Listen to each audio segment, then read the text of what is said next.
One cleave, two heads. That's what we did. Wrestled down a being powerful enough to kill an angel, and returned Argynvost's gem. This place has gone from being a tomb back to a beacon of hope. Still, the majority of this world is a dark, grey, uninviting place. Damn it. I miss the feeling of sunlight on my skin, lying down in warm grass, eating wild berries.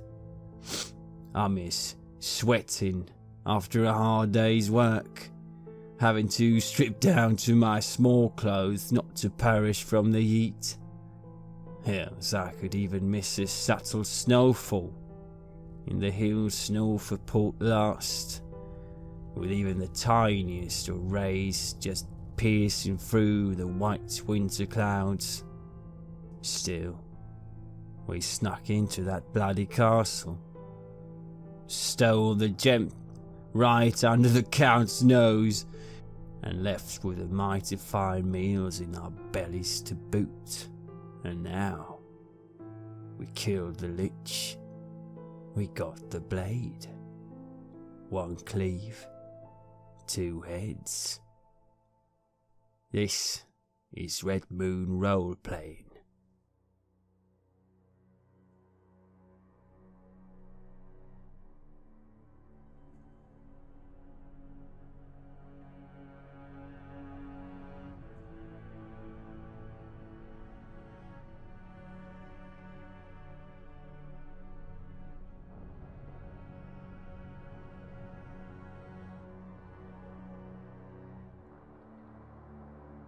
Your night of rest is not too troubled.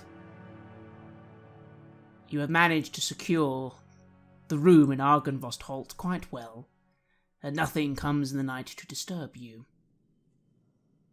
The morning comes, although it is a grey and dismal morning. Admittedly, the light now glowing from the main tower of Argynvost Holt does perhaps make the morning seem a little less bleak. But you can't help but feel that this light, as powerful as it seems, is nothing more than a torch lit in a dark void. Esmeralda is already up when you awaken, Roshek. She's fully dressed, polishing her weapons, taking care to fashion some stakes, prepare some bottles of water, and for a moment you notice adjust some straps on her leg. But that looks a little strange to you because it doesn't look like she's adjusting the straps on a boot, for example, but actually adjusting straps on her leg. What do? I wake up with a jostle and cough, and I sit up, and I look around, and I see my hand holding the hilt of supposedly the blade that we're supposed to find. I look over to Esmeralda, and I see this, and taking note of these straps, I nod towards her and say, "What are those for?" She looks over and gives you a bit of a smirk. "Well, if I don't adjust them tightly enough, the leg falls straight off, Roshek." What do you mean? Will it actually fall off? She sighs a little and taps her left leg. Makes a hollow wooden sound as she does. Well, yes, it would. Unfortunately, wooden legs don't tend to stay on without a little bit of support. I nod at this in silence, looking quite impressed and thinking to myself that, well, with her speed, that is rather something she's managed to overcome there. It's not bad. And then I turn my face to look down at the blade next to me, and I pick it up, holding it with both hands, holding the hilt, and I examine it. Does it activate? No, it does not. You look at its hilt. It is a very fine hilt, clearly made once by someone with great craftsmanship. But at this point, it is still just a hilt. You feel a strange sensation, though. Someone is impatient. Impatient with you. It wonders what you're doing. As if something is living in there. The something that was talking to me earlier. The voice. And I feel at a loss. I feel as if I don't know what I'm supposed to do now that I've come this far. It seemed so clear just to get this, and now it's not working. I would have feel impatient myself if not for this other sensation from the blade being impatient with me. And I look around and I see Roman there lying next to me, and I rustle him, I ruffle him a bit, I push him a bit. Oi, priest! I wake up with a whisper on my lips. Elander. And then I realize that I am out of the dream and in this place again. No, it's me, Roshik. Of course. Of course. It is morning, yes. Big day. Big day. I start getting up. I see you rise up and doing your things as you do, and I look at you a bit impatient. It's not working. Are you referring to the blade? The one that you were holding? The one that we were given, yes? Yeah. There's something living in it, or a voice or something in it, and it was asking me if I wanted vengeance, and I said yes. Oh, I think that's what I said, and then it flickered out. The beings that may dwell in ancient artifacts such as that one, they are powerful. They will likely be needed in the fight that is to come, but Roshek, I must warn you, I have heard many stories of the ill that has befallen those that have wielded such weapons. What is in there is powerful, and after it has turned on our enemies, it may turn on you. Just take that as a word of caution, yes? When you accept this blade, there is no turning back. If it turns on me, I could just throw it away, can't I? I grumble and I look at it again, the fine hilt, turning it to the side. You sense a sudden tinge of agitation at the mention of throwing it away. You hear, or rather you feel, someone being very offended at the idea of being thrown away. You shouldn't do that. You shouldn't do that at all. How disrespectful. and I smiled to myself. I thought that was funny, how it's got offended. I don't say anything, but I try to stretch my powers of imagination. And how would a sword look with an axe in the head? But I can't really visualize it, so it's not as funny as I thought it would be. And then I turned back to Roman, watching him still doing his things, his priest things, taking on that interesting amulet that we found. But what do you do? How do I accept it? You must Open your mind, attune yourself to the spirit that lives within it, to the vibrations of it. You will open yourself, and it will open itself to you. There's really no other way to explain it. But the question is, Roshek, are you prepared to accept it? Of course I am. I was prepared the moment I heard of it, and that we needed it. And I stand up, and I very solemnly hold up the hilt in the air, and I roar to it, I am Roshek. I am a mighty warrior and a blade master, sprung from a great orc, and my human mother. I am an offspring worthy to bear the greatest artifact and to face the greatest foes with great fury and passion. Tell me, Blade, who are you? You hear nothing, just silence. Although after a moment you notice Esmeralda watching you and chuckling just a little to herself. She remarks, "Is that how you introduce yourself to all your weapons, Roshek?" I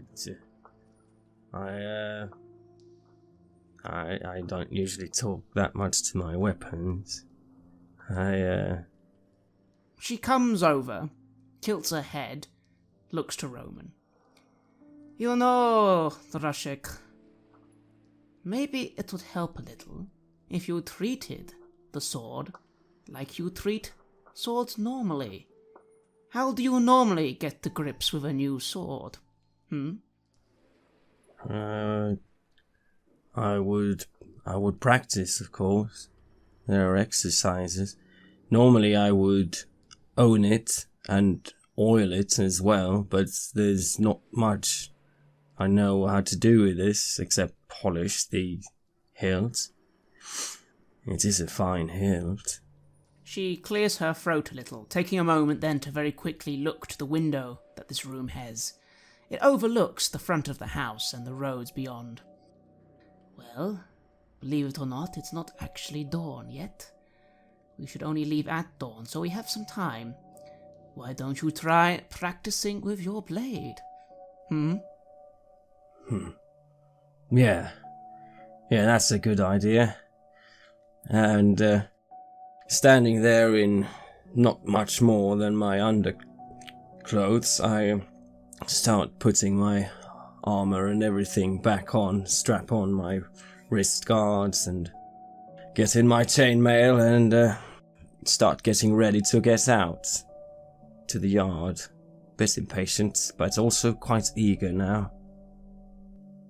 I look out at the light. Look out at the light coming from Argynvostholt, and I hold up my amulet, the one that I got, the holy symbol of Ravenkind. I caress it, and I am certain that it will be used in the coming day or so. It will make a difference. And I pray to Lathander to bless us and to bless my traveling companions, to bless Roshek and to allow him to find his way and perhaps bond with this blade. I must admit I'm somewhat amused by the situation, but I do my best to keep it under control and not to show this. Indeed. Perhaps you even feel a little smugness. After all, you are very familiar with magical artifacts. To you, the idea of attunement is not something that hard to think of at all. In fact, already you feel the little light there is in this world, radiating in your medallion, renewing its powers for the day at least. And then I look out. I look at my companion as he starts practicing with the blade. and I think about the day and about what our next move will be. I am, to be honest, at a loss. I thought so much about the way to this point, but now what? Do we simply go to the castle? Do we simply go to the devil? Is that what we will do? It seems too easy, too straightforward. Surely there must be something more complicated waiting for us, right? Esmeralda, I say. Esmeralda comes over to you. She's recommended to Roshek not to go too far out, but you are now actually all outside of Argynvostholt. The woods are nearby, mist making it hard to see. The light shining from the beacon does illuminate things quite well around here, but again, before you, everything is still dark. If anything, this morning feels like an evening already. How strange. Still, she comes over. Yes, Roman, what is it? I really, really pray that our friend, that Rudolph, that he will be alright. I do miss his guidance, I will say, especially at this moment. He always had a plan for what we would do to take on our enemy. And here we are now, with our weapon, with everything that we've worked so hard to get and to get prepared for this, yes, coming battle. But now what do we do? How do we face him? Do we just go to him? Did he speak to you about what would be next? I was hoping that he would be here himself to direct. This is true. All we can do is the best we can, at least. I feel there is no point in hiding, no point in more games.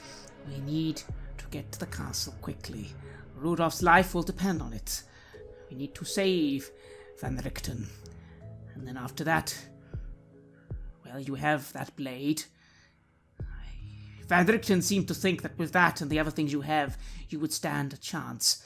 I feel all of us together, we might be able to destroy this beast, but we must move quickly. I feel that if we are direct, he might, well, being the kind of individual he is, respond in kind and encounter us head-on as well. Maybe it's not the best scenario, but it's the only one we have, and I can't think of anything else because every second we wait, I worry about Van Richten's health. Yes, and we have just lit a massive lighthouse in this world of darkness, and yes, he has seen us. He knows what we have attained, and we can only hope that Van Richten's what he did at the castle, that perhaps that is still keeping the Count occupied in some fashion. Perhaps he managed to wound him even. There's only one way to find out. But first we have a blade, though, that must find its rightful owner, I say, and I look at Roshek, practicing with the blade. It has been a little while now. I was eagerly going out a bit before the rest of you, starting to practice in the yard. At first, it made me remember a children's book that somehow my mother had come by. It was about a young boy wielding a wooden sword, trying to hit a paper doll. And I felt like him a bit. I felt like me when I was a young boy trying to learn clumsily to fight. Because everything is wrong. There's no blade, there's no balance to it. I'm holding it in my hand and I'm imagining it. I'm pretty good at imagining things. And I'm trying to do my maneuvers. I'm trying to lunge. I'm trying to twist around, following the balance of a blade, but I stumble and I almost fall over because I'm so used to the weight guiding me around through my maneuvers as well. And I calm down and I try again. I am patient. I know that it takes ages to perfect a fighting style. And I try, and I try, and I swing about, and I lunge again, and I strike high and I strike low. I bring up my shield, try to use it for balance, and see how I could hold the shield differently now that there is no blade, no weight of the blade, to sort of find a compromise in my strikes. And it feels a little bit better how I could use it now. And I keep going, and I start sweating out there, going at it passionately, doing my lunges, doing my side steps, imagining how I would deflect a blade. And then I wonder, when the blade comes out, will it be flat, or what shape will it take? And I keep going. And you do this for some time. 5 minutes, 10 minutes, almost half an hour of just going through these old training exercises that you remember so well. And yes, you do struggle at first, but after a while, you almost feel as if someone is telling you to relax, to not worry about the absence of weight, focus on the move that you know. And there's some impatience at first, and then after a while, you just hear, or feel rather, as every time you hear this voice, it's not like it's speaking to you, but rather thinking at you, which is a strange sensation. It feels like it's trying to tell you to just focus. You just need to focus for a moment on the idea of a blade. It needs your help in that. The rest, you should already know.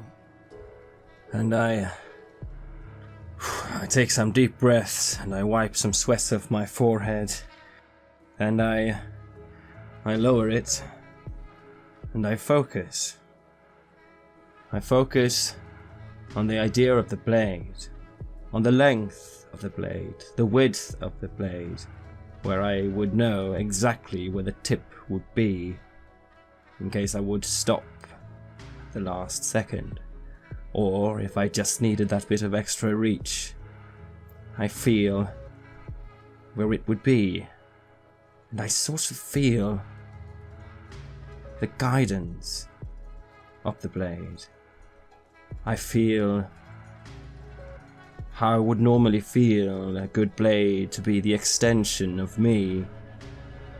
I can feel how the tip would now reach the ground when I point it downwards. I could feel that the tip would reach my enemy when I hold it out straight. And I almost feel a weight, as if someone is giving me a weight in the blade, and my arm lowers a bit as it suddenly is there, the weight. It's as if whatever is in the blade and whatever is in the hilt and the length of the blade, it guides me, but it's also guiding itself.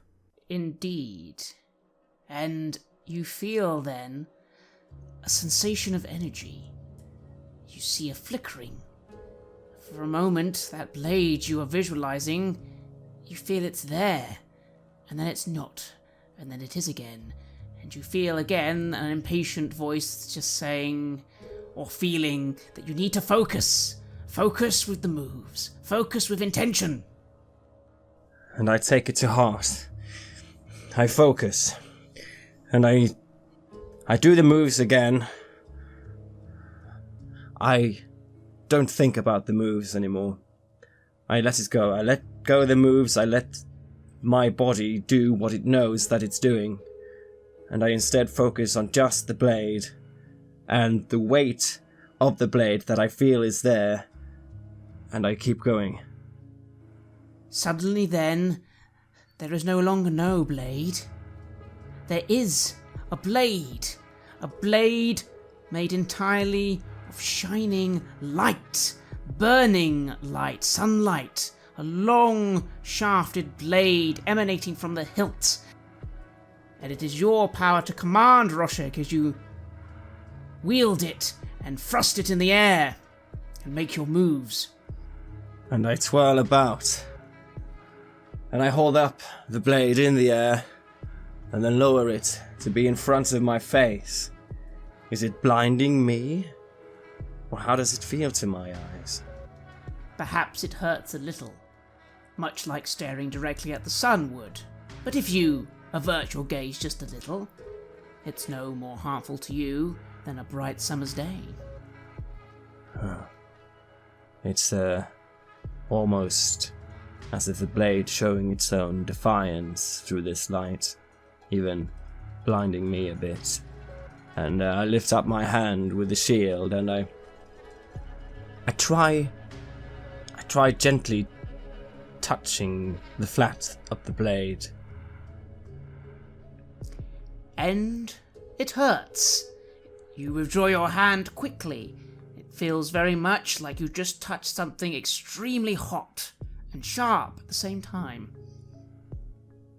And I bow my head, and then, becoming a little unsure, I pick up the scabbard that I had put on the ground next to me, and I try sheathing the sword.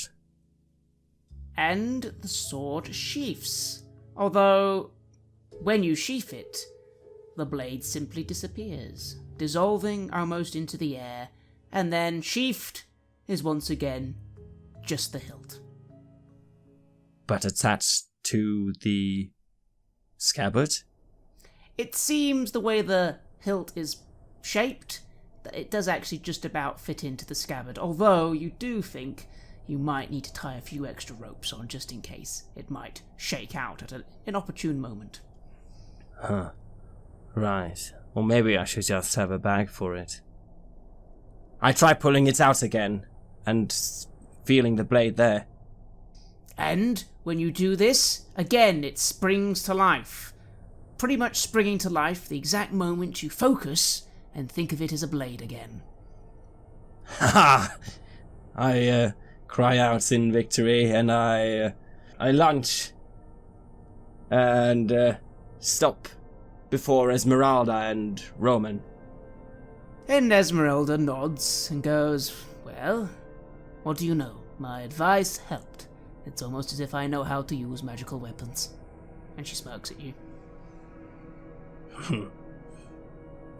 Do you? She looks at you with a slight sigh. "Yes, Roshek. Are you not familiar with jokes?"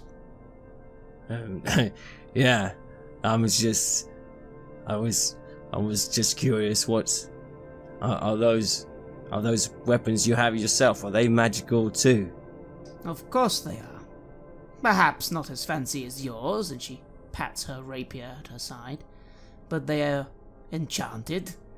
You do not think I would be able to fight these beasts with dull blades made of metal, do you? Quite a few supernatural creatures are immune to basic slashing and piercing weapons. They need to at least be enchanted by a priest or a holy energy, or elemental in nature. Silver is very useful against were creatures. And of course, holy weapons against the undead. Dear me, your trainers taught you nothing, I see. And I feel a bit like the odd barbarian amongst civilized folk, or something like that. but then I see the blade in my hand and I feel like a new path has started. Everything is changing. Indeed. You certainly feel satisfaction from the blade, although it is then followed by a bit of indignation, reminding you of throwing it away, and frustration, for it wants vengeance. When will we be getting our vengeance? We should get it now. And I nod towards it. No, I won't be throwing you away anytime soon. You and I, we will be companions. And we will get the vengeance you seek.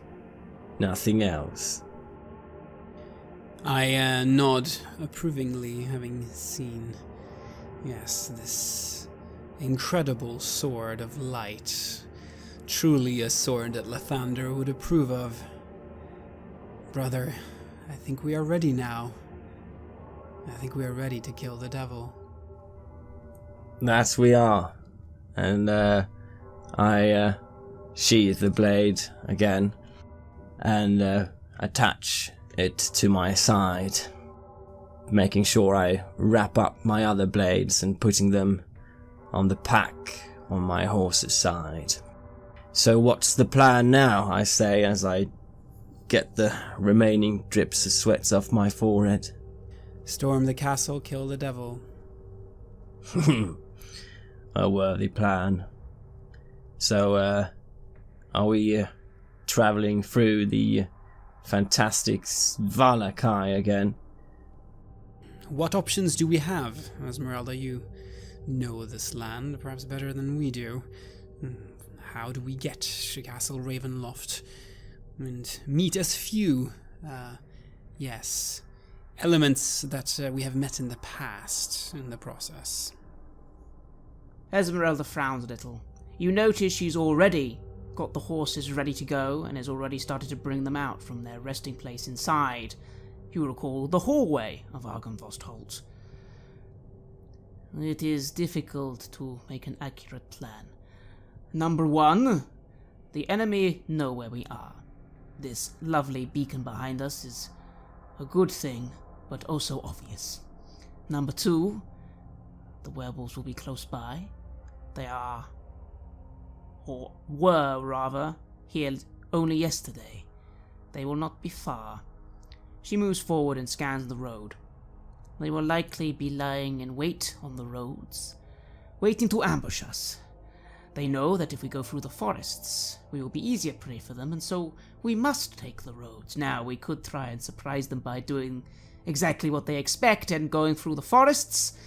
However, they are difficult to traverse. Our horses will have a hard time getting through.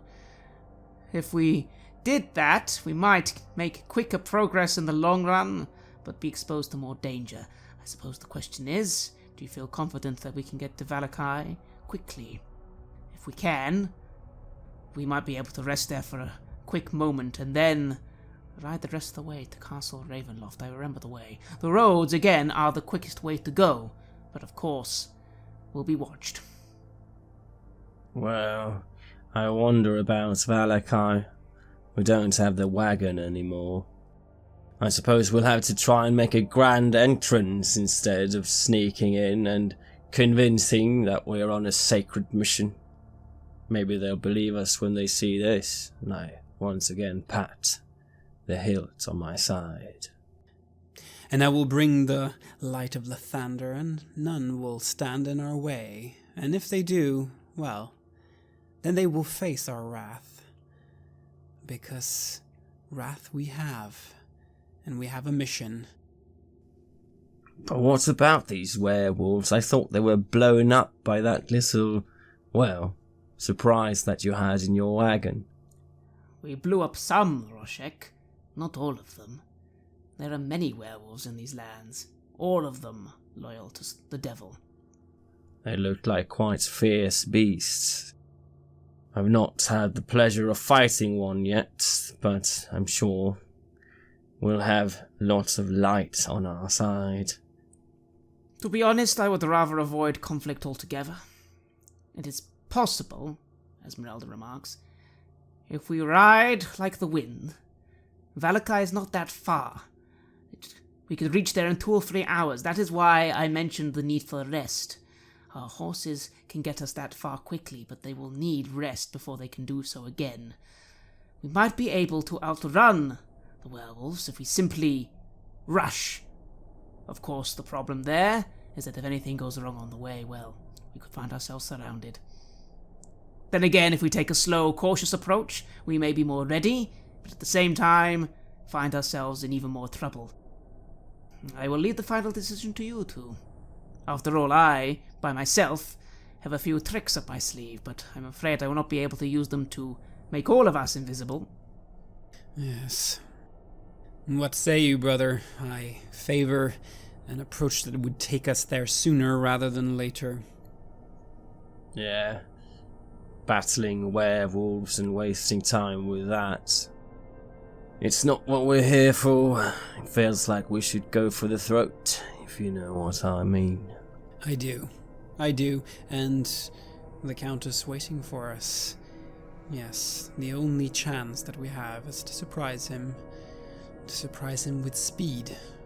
Because he knows that we're coming. But he might not realize just how quickly we will be there. And just how many risks we are willing to take.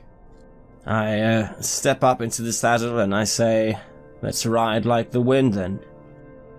Esmeralda smiles and nods. Good, I admit sometimes, even though Van Richten knows best, well, he is maybe a bit cautious. He tells me I am too impetuous, but no, this feels right. Come, we will go to the castle, we shall save Van Richten, and we shall end this. I believe we can do this. Come, yes, let us ride like the wind. And she gets on her horse and immediately spurs it off. And I follow. And all 3 of you are now on the road, riding your horses like the wind. You can feel Esmeralda picking up the pace. Perhaps you have not ridden your horses this fast since you've been here. After all, you especially, Roshek, know that even the best of horses cannot ride at full gallop for too long before needing some rest. But for now, it seems like the best idea, and you spur your horses on. You can feel them struggling a little, but they have had a full night's rest, and so you ride at almost double the speed that you've been riding so far. You feel at this speed you should indeed reach Vallaki in only a matter of a few hours. What do you do? I say, well done, boy, keep it up. You will get your rest. But we need to get away from these foul beasts. As I try to control my horse, I look at the faint light coming from what little sun is there, and I think of Lathander, and I offer my prayer to him. Protect us, Morning Lord, protect us, Lathander. Let us make it to the castle. Let us make it to him. I will honor you there. I will bring back the light, but please let us get over there. Keep us safe. And you ride along the road, riding past the dark forests. The light slowly becomes further and further away, but even as you increase your distance from it, you can still see it, you can still feel it. But the darkness around you now feels more. The woods, they are filled with eyes, they are filled with forms, figures. You can't see them, but you know they're there. The very branches seem to try and snare at you as you ride on the road. You feel very enclosed. Still, for 10 or 20 minutes you ride without incident. Then you make the turning that will lead you past the lake and straight to the town of Vallaki. Please make a perception check, both of you. 12. 10. And you focus on the road, you focus on the speed, but you realize that you have to sacrifice a little here in order to keep control of your horses. It is difficult to fully examine your surroundings. You focus on the road. You ride. You ride. And suddenly, Roshek, you hear a growl. Multiple growls, and just as you turn your head, you see already, from all around you, multiple large humanoid wolf-like figures have pounced out of the forest. They are trying to pounce on you. Your speed is incredible, but at the same time, if you just noticed them a little quicker, maybe you could have veered a little. Roll me animal handling, both of you, to control your horses. 8. 10. And your horses cannot help it. They feel a sense of fear for a moment. You notice Esmeralda's does as well, the surprise of this sudden ambush. These creatures are trying to block your way, trying to pounce up and take you off your horses. What do you do? I try to ride them down instead and pull my blades to be able to strike anything down that comes in my way. Roll me another animal handling check, please. 5. And you stop your horse for a moment. You were trying to ride it on, but you just couldn't quite convince it to ride straight down upon this beast in front of you. And the second you pause, you feel claws strike at you from the side. But they only reflect off your armour. Luckily, you are okay, but you have paused for a moment and you feel this is not good. You already start to notice several of these wolves trying to close in around you. Roman, you have managed to ride on a bit more. It seems that when Roshik stopped for a moment, the wolves focused on him rather than you and Esmeralda. You and Esmeralda have now started to make some more progress, but you look behind you and see that Roshik is in trouble. What do you do? I whisper to Lathander, I pray, let us pass. Let us pass, I say, and I cast Calm Emotions. Yet again, it almost worked the last time against these creatures. Perhaps this time it will work better. And I aim it at a 20-foot radius sphere around my friend, and each of the werewolves in that range must make a charisma saving throw against charisma 15. You raise your hand and spread this calming influence onto these creatures. But you feel incredible resistance. You almost feel a bestial defiance. Roman, you see they seem barely affected at all. Maybe one. In that split second you see looks confused, but the rest are out for blood. This is no mere angry emotion. They are here to kill, and you feel they cannot be dissuaded from this. Your spell does not seem to have the effect you wanted. Esmeralda looks a little in alarm at this. She swears a little under her breath and raises her hand. From her hand, though, does not come a calming aura, but a bolt of lightning streaking out directly in a straight line, just missing you, of course, Roshek, but carving a path through the werewolves trying to swarm around you. They seem very agile, and most of them duck out of the way, although you see this bolt of lightning still burn a few of them, at least a little. One of them does actually get caught straight with it, and sort of howls in anger as he sort of falls back. Roshek, these two spells have at least given you an opening again. What do you do? If I see the opening, I'll spur my horse on to take it and go for it. Excellent. Roll me an athletics check. I roll a 1. And you spur forward on your horse. Your horse knows the way. Your horse is terrified and wants to be away. You, unfortunately, though, don't quite focus on your own defences. You notice suddenly, out of the opening, one creature bursts forward. He looks different from the others. Is he burnt? Yes. Almost half of his face seems a smouldering, burned mess. His eyes meet yours for a moment, and you almost feel like you see recognition in this creature's features. It growls in anger at you, and again jumps forward to swipe at you.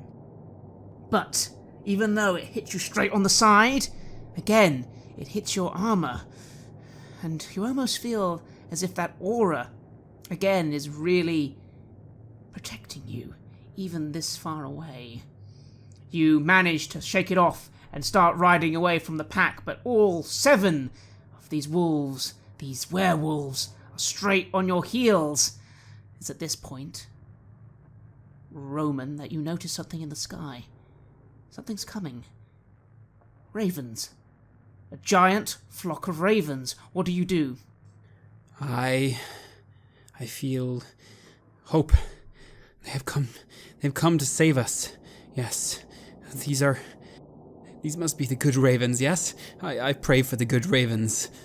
And I just keep on riding. There is only one way, and that way is forward. Indeed.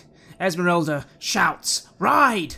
Ride!" And Roshik, you manage to catch up, and all 3 of you are riding as fast as you can with these wolves on your heels. But in a few moments, that flock of ravens, you can see them now, Roshik. They descend upon the wolf pack, pecking and clawing. You notice that some of these ravens seem a little larger than the others. Bigger, sharper talons. Do you recognize one of them? It's hard to tell, but you swear you've seen one of those ravens many times before, and they are attacking the wolves, hacking away at them. Admittedly, they don't seem to be doing that much damage, but they have allowed you to close the distance a little, and you are starting to get away a little more from these werewolves. What do you do? Muriel, I think to myself, foolish, but I do not want her to think it's unappreciated. But I can't do anything else but ride. Otherwise we'll just spoil the advantage they had given us. They're buying us time. Ride, ride. And you ride, closing the distance. Already you notice most of the pack falling behind. Although, Roshik, with your slightly better dark vision, you're pretty sure you see at least 1 or 2 of those ravens taken down. The wolves grabbing them with their jaws, bringing them to the ground and tearing their heads off in foul swoops. You are not sure what happens to that raven you recognize, though you do see a gash on her side, or its side rather, before losing sight of them. You do, however, notice one lone figure is still coming for you, the one with the burns. He is still chasing after your group, but you are outpacing him. You feel you will continue to do so as long as you keep moving. What do you do? I am slightly annoyed at that one. It feels almost personal. And now, I somehow feel this connection to the raven that I know now as Muriel, but had given another name before. And I want to kill this beast. I feel the surge flowing within me that I want to try my new blades to a worthy opponent. And then you hear Esmeralda call. She seems to almost sense your anticipation. She shakes her head. "Roshik, we ride for Vallaki. If we even stop for a moment, the advantage is lost." And I just grunt and I turn back, focusing forwards, occasionally glancing backwards, but I'm trying to keep up the pace, and I say, "Keep it up, boy. Keep it up." Yes, I whisper to myself, if they died for something bigger. They died to give us time, to complete our mission. Let us not allow their sacrifice to be in vain. And you ride, and even that burned individual, that burned werewolf, seems to be losing pace. You notice they're all around you in the woods. You can smell them, Roshek. Not werewolves, but dire wolves. 20, 30 of them. They're all riding alongside you, but keeping to the woods. They don't seem to be riding out to attack, but it's almost more a message. If you stop, we are waiting. What do you do? There are dire wolves around us. I shout out, "Don't lose pace." Agreed. We ride. And you ride, and you see the lake. You can only be maybe 20, 30 minutes away now. You see something else on the road now as you ride along, although you don't have much time to focus. You are, after all, riding at full speed. People. Figures. Waiting for you in the forest. One of them is an ogre, Roshek, smiling at you. One of them is a woman, Roman, a woman you know well. One is a foe you faced long ago, Roshek, holding out a baby. This baby is reaching for you. Roman, your son is waiting for you. All these people are waiting for you just on the sides of the road. They're waiting for you to stop. They want you to stop. Esmeralda does not seem to notice any of this. She's riding ahead of you a little. What do you do? How do you feel? I feel the despair that I have felt every time I have seen this visage before. It pains me so much because their memory is the only reason that I continue living, trying to honor their memory. And here I see it being trampled upon and being misused by this evil force in this world of horror and darkness, and it just makes me cry inside. I cannot believe that he would continue throwing this at us again and again and again. He must truly know us. I see this damn ogre staring at me again. Damn you, Buzzrog.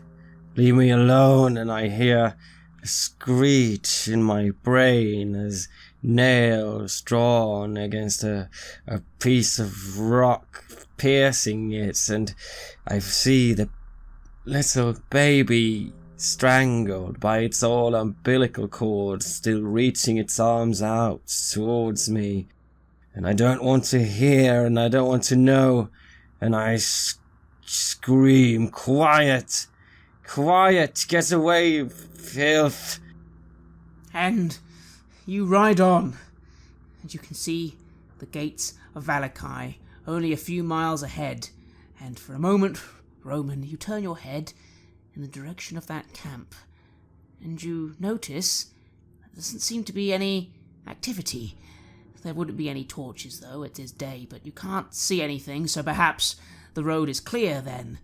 They are not waiting for you, and you are approaching the gates, and Esmeralda seems to be slowing down just a little, but riding forwards. You look behind you and almost feel like you can take a breath again, because it seems clear. It seems clear for now. What do you guys do? I feel a slight peace settling upon my mind, but there is still ringing like an lingering echo of pain and of a fear of knowing more than I want to know about myself, about what I have done, and what I will become still. I breathe loudly as I start slowing down my horse, looking up towards the gate in weariness and anticipation. Do I see the guards? Are they still up there? You see a lone guardsman watching you as you come closer. You see him frowning a little before disappearing from view. And then a creak. The gates are opening. I feel the scabbard of my new blade, and I keep my left hand holding it as I hold the reins with my right hand, leaning back a little, getting ready for anything. Yes, let us be on our guard here. We know that these people, they serve the devil. Let us see just how loyal they will be. I'm not sure. They said something about the Night Mother. I don't know if that's a conflicting force or if it's the same. But agreed. Let's be on our guard. And Esmeralda slows her horse and perhaps looks a little cautious at the sudden opening of the gates, but rides into the town of Vallaki. And the two of you follow? Yes. And you ride in. And you are greeted by the sight of Vallaki. You notice there do not seem to be many people about, but the buildings look the same. You see some guardsmen behind you actually closing the gates. And then you see a familiar individual coming out, wearing some fancy armor. The old man. Or the oldish man, rather. The one who assisted you. He raises a hand. Ah, looks like you arrived just in time. Looks like you have pursuit. But do not worry, the walls of Vallaki will hold against even werewolves. And you see a few soldiers moving around him and moving to the walls. Hail, I say. It is good to see your familiar face again. How have things been since we were away? Oh, wonderful, wonderful. Personally, you have my thanks. If it were not for you, well, things would be very different around here. But, welcome. What brings you to Vallaki? He smiles. Simply passing through, you see. We just need to rest our horses a bit, and then we will be off, and we will not disturb you. You have taken power here, yes? You are creating this city. You're shaping it in the way that you wish to. And we do not wish to be any kind of trouble in that process. We do not wish to impede your progress in any way, and hope that you will not impede ours as we pass by. Of course. What good news to hear. That was exactly the thing I was going to tell you. Lady Wachter, of course, wishes no trouble from any of you. We're only concerned for our town and its well-being. You are welcome to go to the inn and stay for a short rest, but then be on your way. We don't want any more trouble. And of course, you, too, bring the most trouble of all, don't you? Yes, I can see that by now.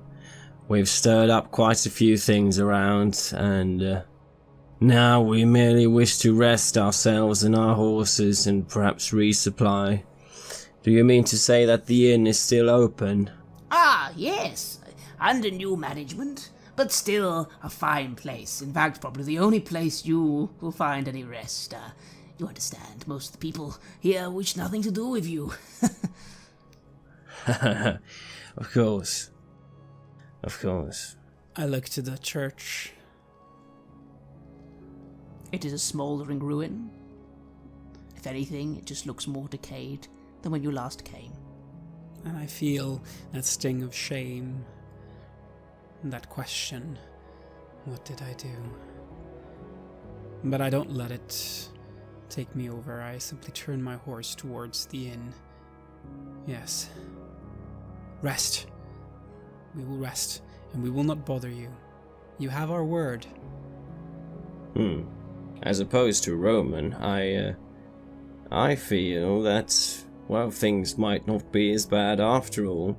It felt worse rolling in the wagon like a couple of fugitives, but they seem to be doing alright here anyway, so maybe it's not so bad what we did.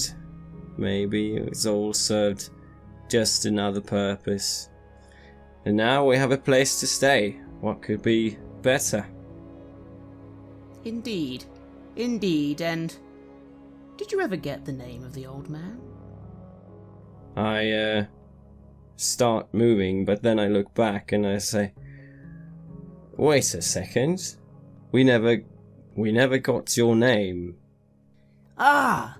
No, I suppose we didn't think it was important at the time. Ernst Lamarck, the new Marshal of Vallaki. All thanks to you. But yes, enjoy your stay with Lady Wachter's blessing, and again, be gone as soon as possible. We'd all, in The town very much appreciate that. He laughs a little and fiddles with his weapon. You notice the guards at the gates are looking out, but don't seem too distracted. You can't hear anything beyond them. You assume the werewolves must have given up for now. And you start making your way to the inn? Yes. I try to determine if the guards are they actually looking outward, or is it just a ploy, a play to pretend like they are, but actually they're looking at us? Is that what is going on here? Roll me an insight check. Well, I roll a 1, but with my +7, that's an 8. You take a moment to look over the guards. They do seem nervous about something. But, then again, they are looking out. Maybe they are just getting ready in case your pursuers do decide to strike. Hard to tell. Yes. Yes, of course. That is what it must be. Who wouldn't be worried about werewolves? Yes. As long as we're on our way quickly, surely they will not take the trouble of acting against us. They know what we are capable of, and I'm sure they do not wish to waste any precious resources on people that will be gone soon enough anyway. I say to myself, and I ride onwards towards the inn. And you ride onwards, looking about you as you do. So few people on the streets now. You see one or two, but they all seem to, when they see you, hurry along or look away. It's almost as if they're afraid of you, Roman. And you go past that square, and funnily enough, you no longer see any people in the stockades. They are all gone. Even the noose is empty for now. Did they kill everyone already, or did they decide that there are better ways to run a city, I wonder? I say to Roshek. Well, maybe they found new things to be worried about, like outsiders like us, rather than being afraid of the ones that are actually ruling the place. Yes. Well, I suppose an external threat is always easier to manage than an internal one. Perhaps they have the people with them. Regardless, it is no longer our affair. We have done enough here. We have really done enough here, I say, and I shake my head. I'm not sure what you're sulking about. We got our way out. We've been having great fortune, success, and less people in the stockades, no one getting hanged, and no more children kicking dead dogs dressed in masks. I don't see what could be so much worse. I pray that you're right, brother. I really pray that you're right. I suppose we will know in a few hours. And you see before you the Blue Water Inn. Although the state of it doesn't look good. The windows are bolted shut, much like they were when you last came. You can see little light within, although technically it is still the middle of the day, though as you look above, you almost think you can see storm clouds approaching. The weather is not good. You can almost feel the moisture in the air. There will be a storm soon. But the stable doors are open, and the main doors to the inn are open. What do? I get off my horse and start leading it into the stable. Yes, and I follow. Indeed. And just as the clouds seem to darken above you, you make your way to your familiar refuge.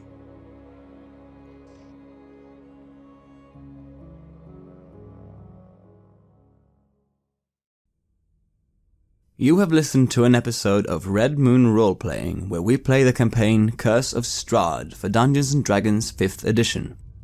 Curse of Strahd was designed by Christopher Perkins and based on the adventure Ravenloft, written by Tracy and Laura Hickman in 1983. Dungeons & Dragons is published by Wizards of the Coast. The music is created by Metatron Omega, Flowers for Body Snatchers and Word Clock, and is used with permission from their label Cryochamber. Visit cryochamber.bandcamp.com or their YouTube channel for more tasty dark ambient. A new episode of Red Moon Roleplaying is released every Friday. Please like our Facebook page and give us feedback, comments and input there. You can also visit us at redmoonroleplaying.com. Finally, a huge thank you to our growing base of supporters. You are truly amazing and inspire us so much to keep going with the show. If you haven't yet found us on Patreon, please have a look at the links in the description and see if you want to show your appreciation and encourage our work with the show there. While the show will always be free of charge to our listeners, Patreon supporters have access to extra material such as our bonus Q&A podcast Ask for the Moon, where we discuss all topics and questions our Patreons have for us.